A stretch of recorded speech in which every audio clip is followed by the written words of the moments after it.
जय हिंद दोस्तों। आज हम लोग इस वीडियो में क्लास 9th केमिस्ट्री चैप्टर 1 हमारे परिवेश के पदार्थ इसके लघु उत्तरीय प्रश्नों को सॉल्व करने वाले हैं। पहला नंबर प्रश्न है, उदाहरण के साथ पदार्थ की परिभाषा लिखें। इसका उत्तर लिखेंगे कि कोई भी वस्तु जो स्थान घेरे, जिसमें द्रव्यमान एवं आयतन हो और जो अवरोध उत्पन्न करे, जिसे पदार्थ कहते हैं, जैसे कि टेबल, कुर्सी, बेंच, बस, ट्रक इत्यादि। अगला प्रश्न है, उदाहरण के साथ द्रव्य की परिभाषा लिखें।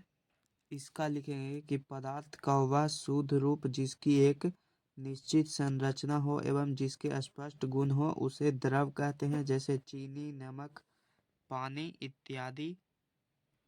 प्रश्न है, ठोस एवं द्रव में कोई 3 अंतर बताएं। तो पहले हम लोग ठोस का लिखेंगे कि ठोस पदार्थ की आकृति और आयतन निश्चित होते हैं। दूसरा कि ठोस में बहाव की प्रवृत्ति नहीं होती है। और तीसरा कि ठोस पदार्थ कठोर और दृढ़ होते हैं। उसके बाद द्रव का लिखेंगे कि द्रव की आकृति अनिश्चित होती है किंतु आयतन निश्चित होता है। दूसरा, द्रव पदार्थ में बहाव की प्रवृत्ति पाई जाती है। और तीसरा कि द्रव पदार्थ प्रायः असंपीड्य होते हैं, यानी कि उसको। 4 नंबर प्रश्न है, ऊर्ध्वपातन क्या है? किन्हीं 3 द्रव्यों के नाम लिखें जो गर्म किए जाने पर ऊर्ध्वपातित हो जाते हैं। इसका उत्तर लिखेंगे कि वह प्रक्रिया जिसमें कोई भी ठोस पदार्थ गर्म किए जाने पर बिना द्रव में परिणित हुए सीधे वाष्प की अवस्था में बदल जाता है, उसे ऊर्ध्वपातन कहते हैं, जैसे कपूर, नैप्थलीन, आयोडीन इत्यादि।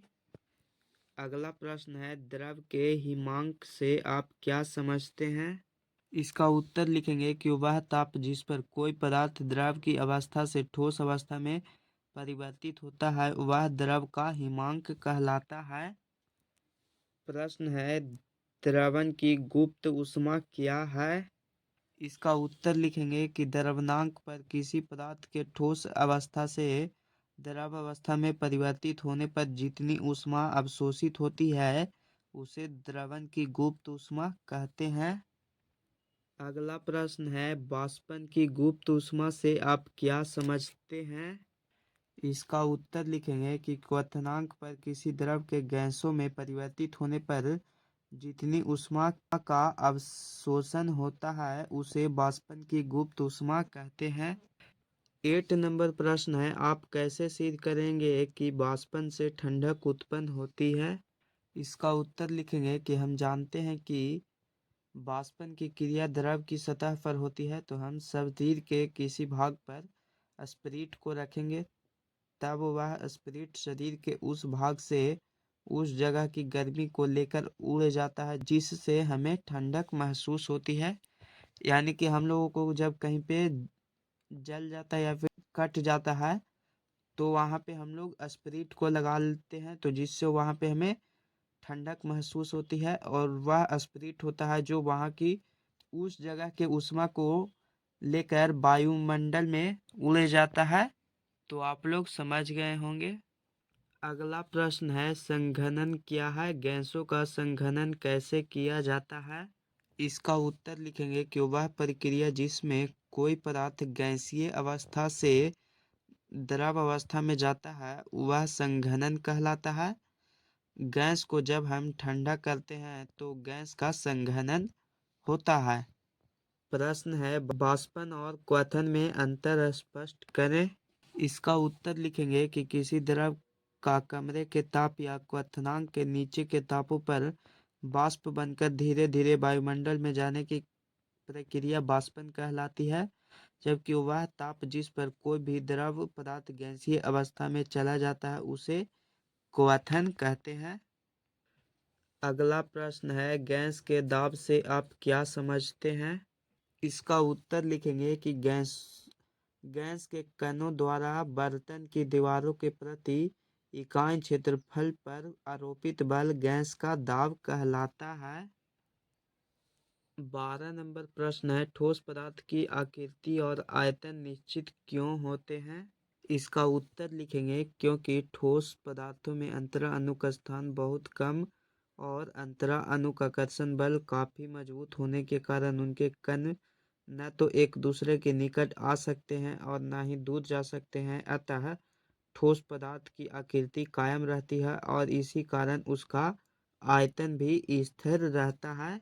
इसीलिए ठोस पदार्थों की आकृति और आयतन निश्चित होते हैं। तो आप लोग लिख लेंगे।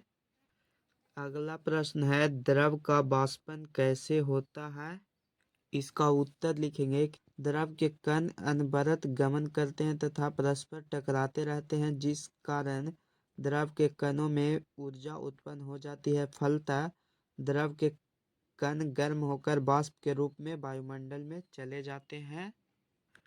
अगला प्रश्न है, पदार्थ की प्लाज्मा अवस्था की क्या उपयोगिता है? इसका उत्तर लिखेंगे कि पदार्थ की प्लाज्मा अवस्था का उपयोग प्रतिदीप्त ट्यूब और नियॉन संकेत वाले बल्ब के निर्माण में किया जाता है। 15 नंबर प्रश्न है, निम्नलिखित के लिए कारण बताएं। इसका पहला है कि गर्म पके हुए खाद्य पदार्थ की गंध का एहसास हमें कुछ दूरी से ही हो जाता है, किंतु ठंडे खाद्य पदार्थ का गंध का एहसास हमें निकट जाने पर ही होता है। क्यों? इसका उत्तर लिखेंगे, चूंकि गर्म खाने के कणों में गतिज ऊर्जा ज़्यादा होती है। ज़्यादा गतिज ऊर्जा के कारण गर्म खाने के कणों में विसरण अधिक होता है।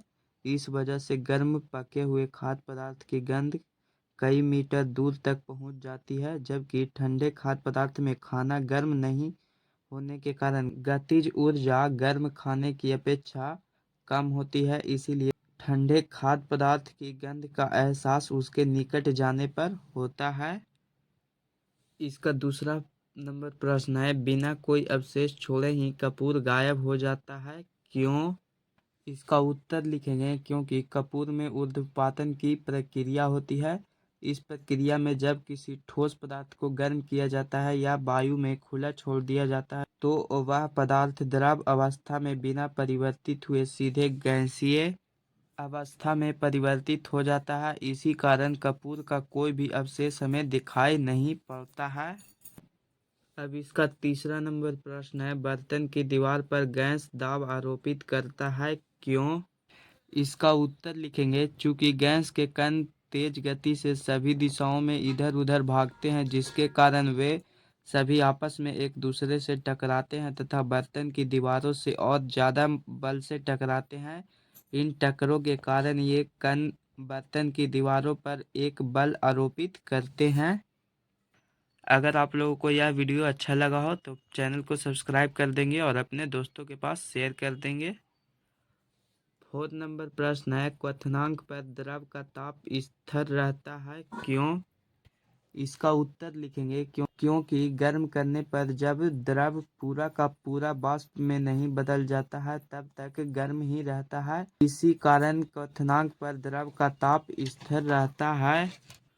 अब इसका 5 नंबर प्रश्न है, गर्मी के दिनों में हम सफ़ेद वस्त्र पहनना पसंद करते हैं। क्यों? इसका उत्तर लिखेंगे, चूंकि गर्मी के दिनों में हमारे शरीर से पसीना काफ़ी मात्रा में निकलता है। पसीना हमारे शरीर से ऊष्मा प्राप्त कर वाष्पित होता है, इससे हमें ठंडक महसूस होता है। चूंकि सूती वस्त्र या फिर सफ़ेद वस्त्र जल का एक अच्छा शोषक है, अतः यह हमारे शरीर से निकले पसीने को आसानी से शोषित कर इसे वायु के संपर्क में ला देता है। इसीलिए गर्मी के दिनों में हम सूती वस्त्र या फिर सफ़ेद वस्त्र पहनना पसंद करते हैं। तो आप लोग लिख लेंगे। और अभी तक आप लोग इसके अति लघु उत्तरीय और दीर्घ उत्तरीय प्रश्नों के हल नहीं देखे हैं तो डिस्क्रिप्शन बॉक्स में उसका लिंक दे दिया गया है। आप सभी का अपना YouTube channel online study classes. फिर मिलेंगे हम लोग एक नए वीडियो के साथ। जय हिंद, जय भारत।